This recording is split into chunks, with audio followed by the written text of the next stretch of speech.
Begin KCAL9 News at 4 with breaking news from Tustin, where there's been a deadly traffic accident. Yeah, good afternoon, everyone. Sky 9 over the scene just a few moments ago. Take a look at this accident involving two cars, and you can see it's pretty bad. This crash on Tustin Ranch Road at Legacy. Police at the scene apparently calling for 7 ambulances. We know that already one person is confirmed dead. We do have a crew at the scene there. Again, this is in Tustin. As soon as we get more information, we're going to bring that to you. Now to more breaking news to tell you about a shooting in Lincoln Heights. Police are still at the scene right now. It happened about an hour ago on Broadway at East Lake Avenue. They say a driver had been shot and crashed into a sidewalk. He was taken to a hospital. It's not clear whether it was a car-to-car shooting. The shooter is still on the loose. The other big story today, this big crowd that's expected in downtown LA tomorrow. Tens of thousands of students are planning to be at the March for Their Lives. They will join a historic nationwide call for an end to school shootings and stricter gun control. KCAL9's Lisa Siegel is live in downtown LA with more on tomorrow's big event. Lisa? Tomorrow will be a big day, and we are right here in Grand Park where the March for Our Lives will end. Thousands are expected, and students, even today, are excited and organizing.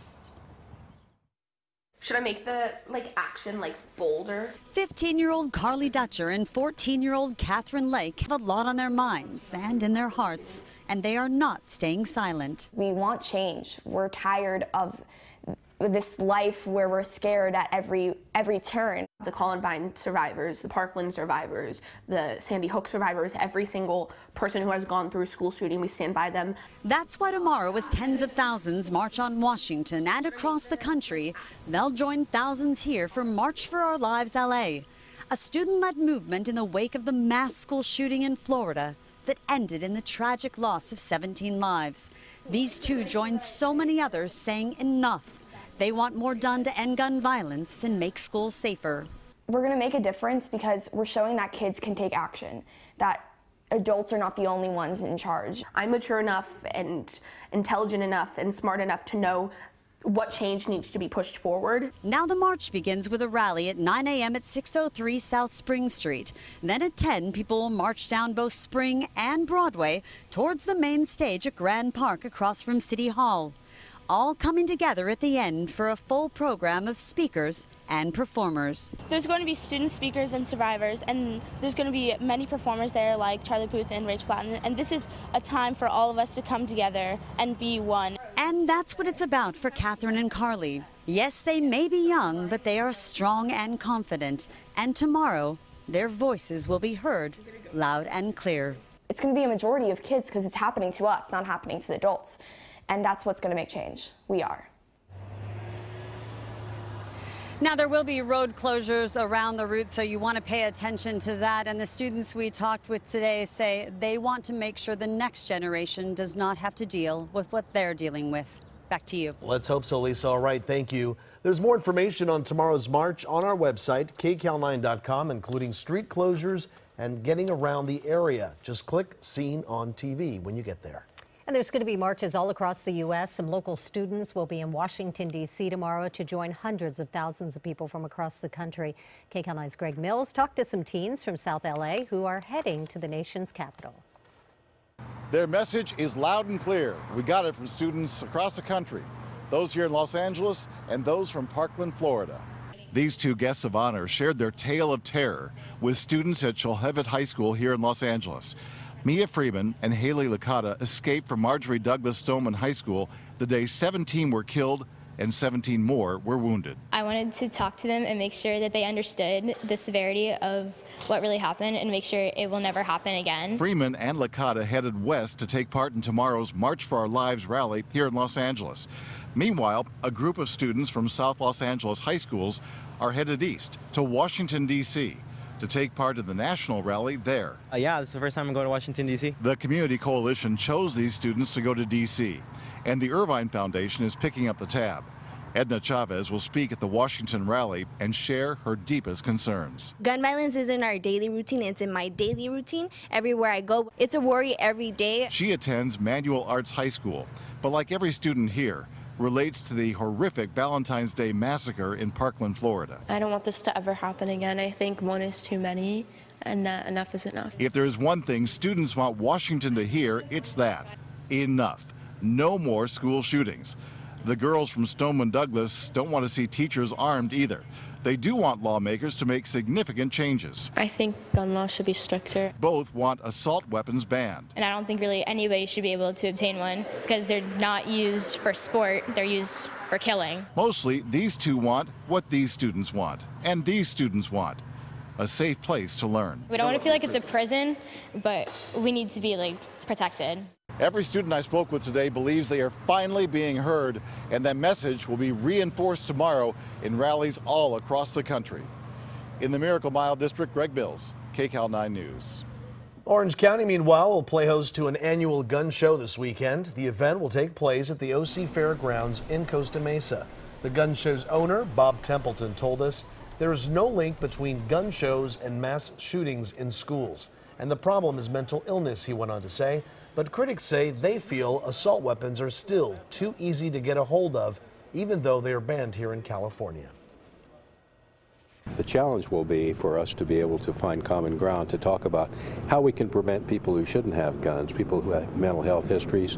I don't want to live in a community where I have to worry about my neighbor that has them. The gun show runs through Sunday. President Trump is calling for a ban on bump stocks. He tweeted, "Obama administration legalized bump stocks. Bad idea." As I promised, today the Department of Justice will issue the rule banning bump stocks with a mandated comment period. We will ban all devices that turn legal weapons into illegal machine guns. A lot of people found out about bump stocks because gunman Stephen Paddock used them to murder 58 people at an October concert in Las Vegas. And after that, Congress did promise to ban them. The National Rifle Association reportedly supports that plan. President Trump signed off on his spending bill with just hours left before a government shutdown. But the president's decision to sign the bill wasn't an easy one. KCAL9's Mola Lenghi reports from the White House. I say to Congress, I will never sign another bill like this again. I'm not going to do it again. President Trump says he reluctantly signed a $1.3 trillion spending bill into law. There are a lot of things that we shouldn't have had in this bill, but we were, in a sense, forced. If we want to build our military, we were forced to have. In an early morning tweet, the president said he was considering vetoing the spending plan because it didn't protect DACA recipients and didn't fully fund his border wall. I was thinking about doing the veto, but because of the incredible gains that we've been able to make for the military, that overrode any of our thinking. Democrats say it was the president who backed off a deal to fix DACA and fund the border wall last month. We gave him every penny he asked for over 10 years and fix the Dreamer problem, and he said no. The Senate passed the spending bill just after midnight with bipartisan support, but it did not have the votes to override a veto. The president's last-minute veto threat surprised his staff, who had promised he would sign the bill. But Twitter surprises are nothing new for this administration.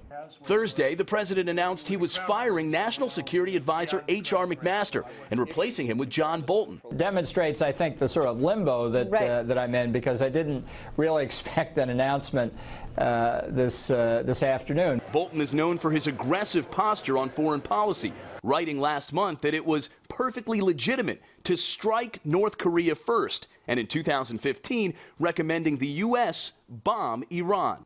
Mola Lenghi, KCAL9 News. We have more now on the deadly crash in Tustin. Our Michelle Geely is now live on the scene. Michelle? Very, very bad accident here. At least one teenager is dead. There are 6 trauma patients. Take a look at that car there.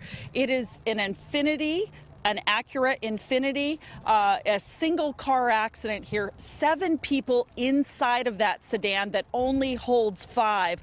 We're trying to piece together the details as to what happened here in Tustin. We're right across from the District Shopping Center. This car apparently came around the corner here on Legacy and hit the curb and then the back of this Ryder pickup truck. That's about all we know about the cause of the accident. A body is there in the street. That teenager DOA, that is a male. There were 3 girls inside of the car and 4 boys. One of the passengers is 20 years old. The rest of them are teenagers. I'm going to bring in Captain Larry Kurtz here with the Orange County Fire Authority. Please tell me, Larry, about the victims.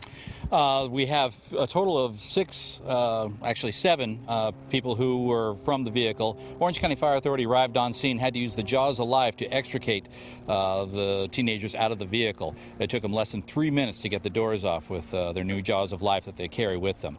We have 3 male and 3 female patients. All were transported to area trauma centers. All males were 17 years of age. The females, 2 were 17, 1 was a 20-year-old. Unfortunately, we do have a DOA, a male in his teens. You had told me that the 6 in the car that survived are all trauma patients, so not doing well. Yes, due to the mechanism of the injury and the judgment of the paramedics from Orange County Fire, they were deemed to be traumas, and they were transported to various trauma centers around Orange County. Fortunately, we have more than one, so they were able to spread the load out over multiple hospitals. Okay. Orange County Fire Authority's Larry Kurtz, thank you. And again, we've got 6 trauma patients, 1 DOA, all but 1 is a teenager here. This is a car that holds 5 people. However, we're told by the authorities there were 7 inside. No idea where these kids go to high school, but we are in the city of Tustin, right across from the district shopping center at Tustin Ranch Road and Legacy. That's the latest live in Tustin. Back to you. Oh, so very, very sad. All right. Michelle, thank you. The Riverside County parents accused of holding their 13 children in a house of horrors were back in court today. KCAL9's Dave Lopez live at the courthouse there in Riverside to show us what happened. Dave? Well, it was a very quick proceeding. It was mostly for procedural matters. They are getting close to that May 14th preliminary hearing date when everything will be laid out on the table, at least enough to set the charges. So it was very quick, but there was one bit of a surprise. A family member showed up, and it wasn't one of the kids. We are already set for a preliminary hearing. Today in a Riverside courtroom, David and Louise Turpin sat feet apart, and for the first time since they have appeared in a courtroom, they were not chained at the hands and feet. And we have a protective order due to the confidential nature of the records. In a court session that lasted less than 5 minutes, the county council, which represents the 13 children that were allegedly mistreated, malnourished, and tortured, handed over 2 boxes of evidence that contains information about the 7 adult children and 6 juveniles. Information that was given to the court under seal. Nothing at all? The sister of Louise Turpin, Liz Flores, the aunt of the 13 children, was in the courtroom today and outside made it clear she did not want to answer any questions. None. Not even when I asked, have you seen the 7 adult children at all? It's me, Lacey Swan. This is song room. It's over.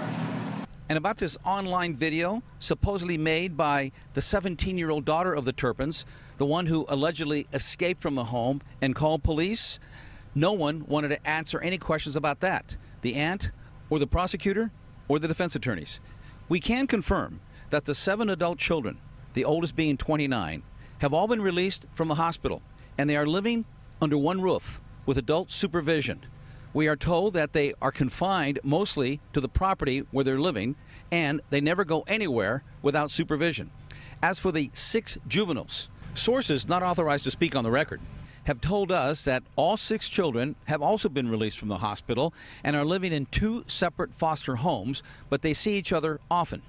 Meanwhile, their mom and dad remain in jail, $12 million bail each. And the aunt also wouldn't answer any questions if she has seen her sister. She has been placed into custody. As for that May 14th date, I asked the prosecutor, and he told me, I'm ready to go. When I asked the defense the same question, no response. Back to the studio. It was kind of obvious that there was an attraction from his part to me. A former playmate says she was convinced President Trump was going to leave the First Lady for her. Details of their alleged affair is coming up next. Also, tragedy on a movie set, a firefighter killed at this location in New York. And what killed off the dinosaurs? Apparently, it was an electrical fire. Details coming up. All right, take a look at the sunshine right now. Santa Monica, we have more of it for a good part of the weekend. However, clouds will thicken up and we're going to cool down. I'll let you know when coming up.